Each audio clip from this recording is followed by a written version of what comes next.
नमस्कार, आप देख रहे हैं इंडिया टीवी। मैं हूं पंकज भार्गव। महाराष्ट्र में इस वक्त जबरदस्त सियासी घमासान चल रहा है। नवनीत राणा, रवि राणा और बीजेपी के निशाने पर उद्धव ठाकरे हैं। उद्धव को चैलेंज करने वाले नवनीत राणा और उनके पति विधायक रवि राणा को कोर्ट ने जेल जाने का आदेश दिया है। लेकिन इस वक्त की सबसे बड़ी खबर यह है कि नवनीत राणा और रवि राणा आज सांता क्रूज थाने में ही रहेंगे। इंडिया टीवी को इस बात की पुख्ता खबर मिली है कि राणा दंपति को आज रात जेल नहीं ले जाया जाएगा। जेल भेजे जाने से पहले दोनों का आरटीपीसीआर टेस्ट हुआ, लेकिन अभी तक उसकी रिपोर्ट नहीं आई है। मुंबई में आज सुबह राणा दंपति के कोर्ट जाने से लेकर उन्हें जेल भेजने के आदेश तक कैसे सियासी घमासान शुरू हुआ और कैसे बीजेपी के निशाने पर उद्धव सरकार है, इस रिपोर्ट से समझिए।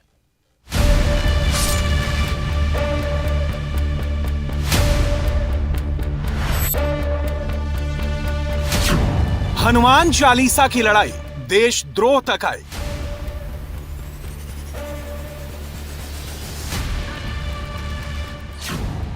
पहले गिरफ्तारी, फिर जेल, आगे कितने खेल। महाराष्ट्र की पॉलिटिकल फाइट का क्लाइमेक्स क्या?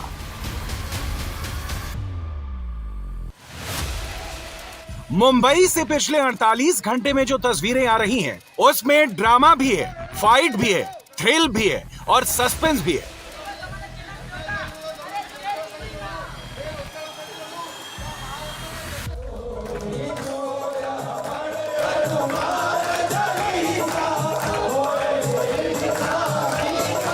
जो लड़ाई हनुमान चालीसा से शुरू हुई थी, उसमें हर पल नया ट्विस्ट आता जा रहा है। लेकिन सबसे बड़ा डेवलपमेंट यह है कि उद्धव ठाकरे को सीधे चैलेंज करने वाली अमरावती से सांसद नवनीत राणा और उनके पति रवि राणा को 14 दिन के लिए जेल भेज दिया गया है।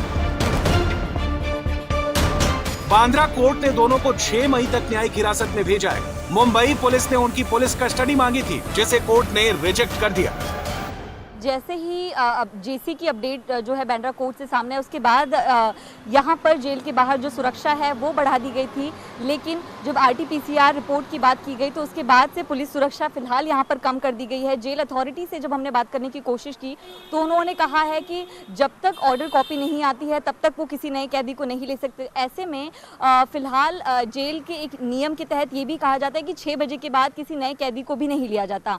तो अभी तक ये स्थिति साफ तौर पर दिखाई दे रही है कि अब रवि राणा को यहाँ पर नहीं लाया जाएगा। उनकी आज की जो रात है वो सांता क्रूज पुलिस स्टेशन की जो लॉकअप में वहीं कटेगी और फिलहाल जेल के पास जो पुलिस सुरक्षा बढ़ाई गई थी वो भी फिलहाल कम कर दी गई, तो जिससे स्थिति जो है एक तरफ से साफ होती दिखाई दे रही कि यहाँ पर फिलहाल राणा को नहीं लाया जाएगा।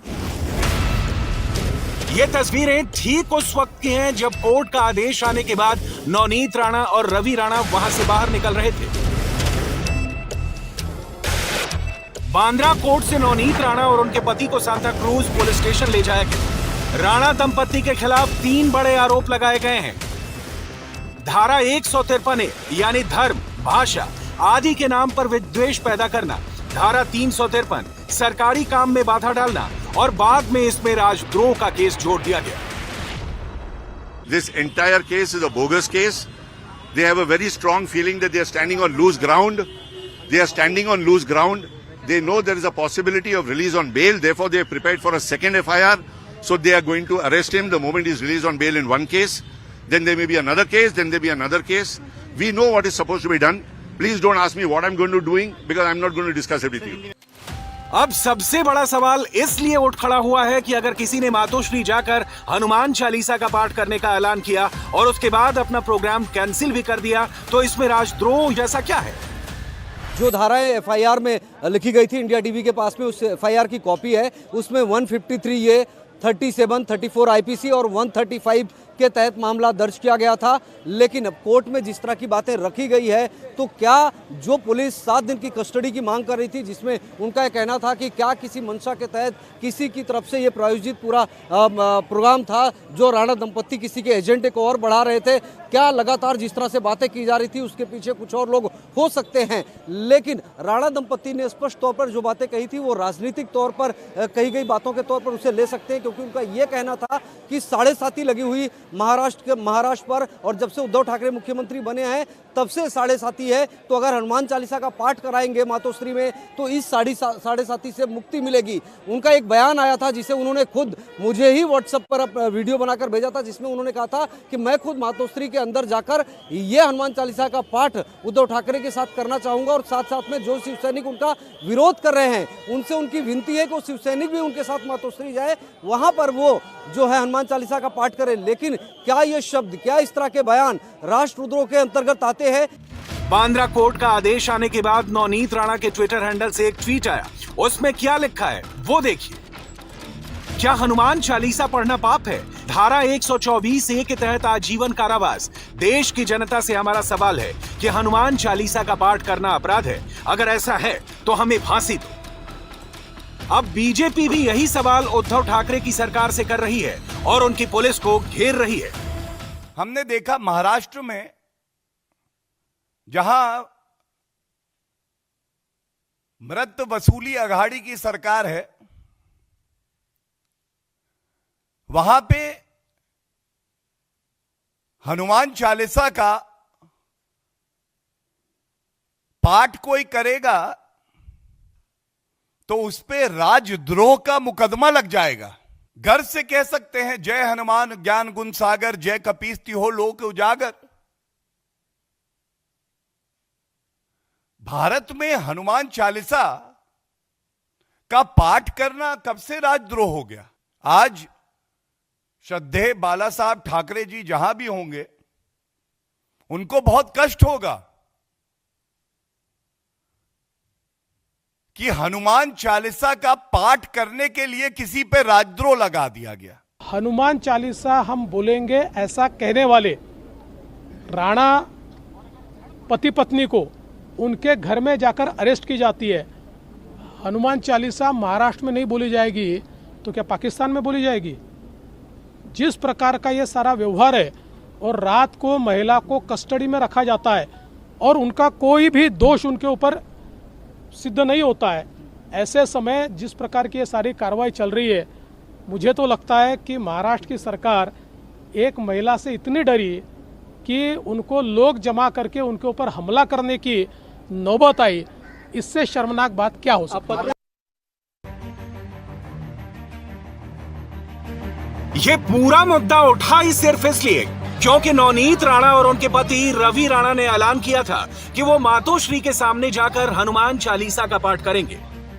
तो मुझे लगता है साढ़े साथी और संकट मेरा महाराष्ट्र का है, उसके लिए हनुमान चालीसा बोलने के लिए या पाठन करने के लिए मुझे कोई रोक नहीं सकता। मुझे लगता है शिव सैनिकों का इसी तरीके से बहुत सालों से यही काम रहा है, सिर्फ धमकियां देना और धमकियां लेके तोड़ी बहादुर धमकियां, यही काम शिव सैनिकों ने बहुत सालों से कर रही है।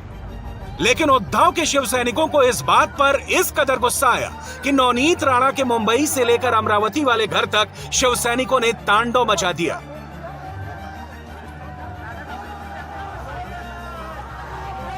उद्धव ठाकरे के करीबी और शिवसेना के बड़े नेता संजय राउत ने साफ साफ कह दिया कि मातोश्री की तरफ नजर उठाने वालों को 20 फुट जमीन में गाड़ देंगे। मातोश्रीशी छेडछाड करू नका, 20 फुट खाली गाड़ले जा। मुख्यमंत्री और उनका प्रवक्ता कहता है कि हम तो लोगों को मारेंगे, उनकी जान भी लेंगे। वही तो कह रहे हैं, वही तो मेरा ही भी कहना है। हम पुलिस का माफिया पुलिस करके उपयोग करेंगे, वही तो कहना है। तो वो जो दादागिरी तो हम चलने नहीं देंगे। पहले तो ये मामला उद्धव वर्सेस नवनीत राणा था, लेकिन बाद में इसमें बीजेपी की भी एंट्री हो गई। शिवसेना ने एक नहीं कई बार कहा कि सारा खेल बीजेपी का है, नवनीत राणा और रवि राणा तो सिर्फ मोहरे हैं।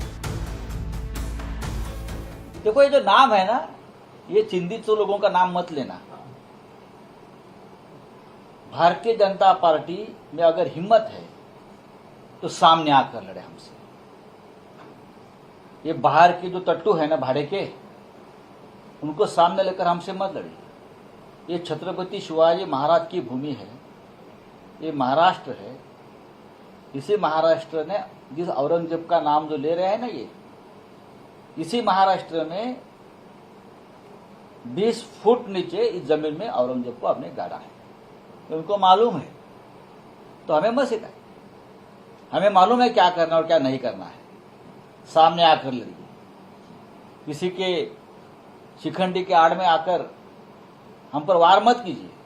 वो शिखंडी भी जाएगा और आप भी जाएंगे। ये महाभारत का युद्ध का इतिहास पढ़ लीजिए आप। संजय राउत बीजेपी को ललकार रहे हैं और किरीट सोमैया खुद पर हमले की तस्वीरें सामने रख रहे हैं। बीजेपी नेता किरीट सोमैया शनिवार देर रात राणा दंपत्ति से मिलने खार पुलिस स्टेशन पहुंचे थे। पुलिस स्टेशन से निकलते समय उनकी कार पर हमला हुआ, पत्थर फेंके गए, उनकी कार का शीशा टूट गया और उन्हें चोटें भी आई। किरीट सोमैया ने आरोप लगाया है कि जो कुछ हुआ वो उद्धव की पुलिस की जानकारी में हुआ। नीतीश राणे ने कहा मुंबई में गैंग वॉर जैसी सिचुएशन है। उद्धव ठाकरे मुंबई के नए दाऊद बन गए हैं। जिन्होंने भी कल का हमला देखा, जिस प्रकार के कार तोड़ी गई, पत्थरबाजी हुई, विदाउट कमांडो मुझे आधा किलोमीटर जाना पड़ा, तो जान लेने का ही प्रयास है। और क्या, मनसुख हिरन की लाश कुछ दिनों के बाद में मिली, इस प्रकार का हो ऐसा प्रयास है। सीधा सीधा है, गैंग वॉर की परिस्थिति है मुंबई में, क्योंकि सरकार पुलिस कुछ कर नहीं पा रही है। हमने दाऊद का समय के बारे में सुना था, हमने छोटा शकील के समय पर सुना था। अभी ये उद्धव ठाकरे है, नए दाऊद ही बन गए मुंबई के, क्योंकि वो विरोधी पक्ष के लोगों को अगर पुलिस के प्रोटेक्शन में अगर वो लोग मार डालने की कोशिश हो रहे, मार रहे भी नहीं है। मुझे कोल्हापुर के सिविल हॉस्पिटल में मार डालने की कोशिश की, मोहित कंबोज को उस दिन मार डालने की कोशिश की, आज किरीट सोमैया साहब को कल मार डालने की कोशिश की। अगर मार डालने की कोशिश हो रही तो उसको गैंगवार ही बोलेंगे ना, इसको राजनीति बोलते नहीं है। अगर आपको हमसे लड़ाई करनी है तो आप इलेक्शन के मैदान में आओ। हम पोल खोल की एक सभा ले रहे हैं ना, आप 4 ले लो, बताओ कि बाबा आप लोग इतने भ्रष्टाचारी हो, आप लोग इतना गलत कर रहे हो। लोगों के सामने जाना चाहिए ना, लोगों के सामने हम मत मांगना चाहिए। इस तरीके से पुलिस प्रोटेक्शन के अंदर अगर हम पे अटैक कर रहे हो तो हमको भी जवाब देना, करारा जवाब देना अच्छी तरह से मालूम है। 19 अप्रैल को पोल खोल यात्रा के दौरान बीजेपी के रथ पर पत्थर फेंकने का आरोप, फिर बीजेपी नेता मोहित कंबोज की गाड़ी पर हमला और उसके बाद किरीट सोमैया की कार पर पत्थरबाजी। बीजेपी पूरी टाइमलाइन गिना रही है और साफ साफ कह रही है कि उद्धव ठाकरे डरे हुए हैं और पुलिस उनकी कठपुतली बन गई है। पोल खोल की गाड़ी पर हमला, दूसरे दिन पोल खोल के स्टेज को उखाड़ना, तीसरे दिन मोहित कंबोज पर हमला, अब किरीट सोमैया पर हमला, जिसको जेड सिक्योरिटी है। पुलिस क्या सारा तमाशा देखती रहेगी? सारी पुलिस महाविकास आघाड़ी सरकार के एक कठपुतली के तरह काम कर रही है, उनके इशारे पे काम कर रही है। मुंबई पुलिस के इतिहास का सबसे शर्मनाक दौर चल रहा है और जिस प्रकार से पुलिस अपना कर्तव्य भूलकर केवल सरकार के दबाव में काम कर रही है, ऐसा मुंबई में हमने पहले नहीं देखा। विशेष रूप से किरीट सोमैया जो जेड प्रोटेक्टी है, वो ऑफिशियली इन्फॉर्म करके पुलिस स्टेशन में आते हैं। आने के बाद वो पुलिस को एक कहते हैं कि बाहर 70-80-100 लोग जमा है और ये लोगों का प्लान है मेरे ऊपर हमला करने का। बावजूद उसके पुलिस उनको एक प्रकार से गुंडों के हवाले कर देती है और पुलिस के सामने इतना बड़ा पत्थर फेंका जाता है, उनको जान से मारने का प्रयास किया जाता है। मुझे ऐसा लगता है ये बहुत ही गलत इस प्रकार की परिस्थिति है। एक तरफ राणा दंपत्ति ने उद्धव ठाकरे की टेंशन बढ़ा दी है तो वहीं बीजेपी भी उद्धव को चौतरफा घेर चुकी है। सवाल यह है कि महाराष्ट्र में यह सियासी बवाल कब थमेगा।